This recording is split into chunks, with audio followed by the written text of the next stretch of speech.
28, 1963, Martin Luther King Jr. delivered his I Have a Dream speech at the March on Washington for Jobs and Freedom. That day, nearly 250,000 people gathered on the National Mall to demand an end to the discrimination, segregation, violence, and economic exclusion Black people still faced across the United States. None of it would have been possible without the march's chief organizer, a man named Bayard Rustin.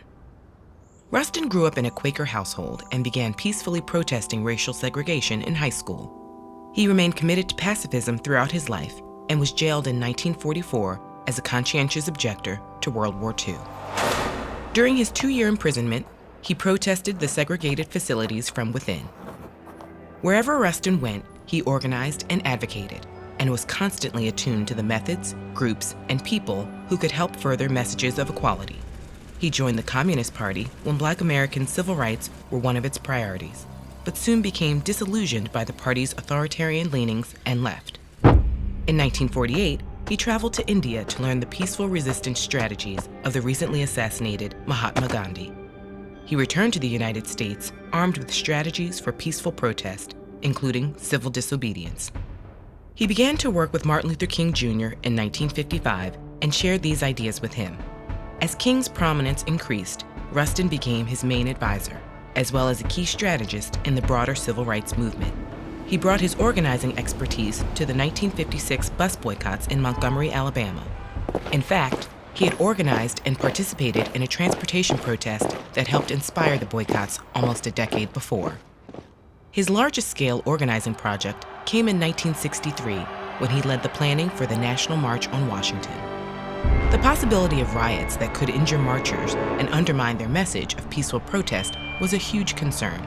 Rustin not only worked with the D.C. police and hospitals to prepare, but organized and trained a volunteer force of 2,000 security marshals.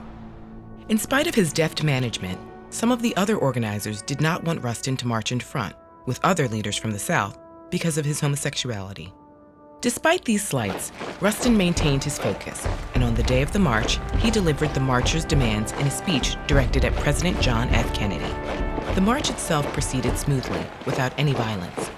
It has been credited with helping pass the 1964 Civil Rights Act, which ended segregation in public places and banned employment discrimination, and the 1965 Voting Rights Act, which outlawed discriminatory voting practices. In spite of his decades of service, Rustin's positions on certain political issues were unpopular among his peers.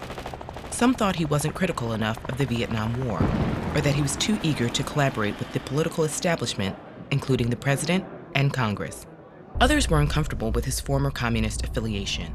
But ultimately, both his belief in collaboration with the government and his membership to the Communist Party had been driven by his desire to maximize tangible gains and liberties for Black Americans, and to do so as quickly as possible.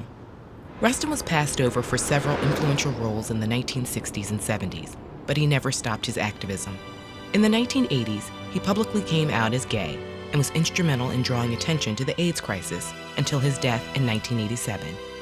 In 2013, 50 years after the March on Washington, President Barack Obama posthumously awarded him the Presidential Medal of Freedom, praising Rustin's march towards true equality, no matter who we are or who we love. Bayard Rustin famously said that every community needs a group of angelic troublemakers, people willing to stand up and speak out against the status quo, and students around the world have always been uniquely positioned to do just that. Become a part of TED-Ed's free Student Talks program to practice putting your ideas, visions, and hopes into words that can spread across the globe and affect change. And while you're at it, meet other passionate students from over 130 countries who are claiming their space and their futures. Visit ed.ted.com/studenttalks to get started.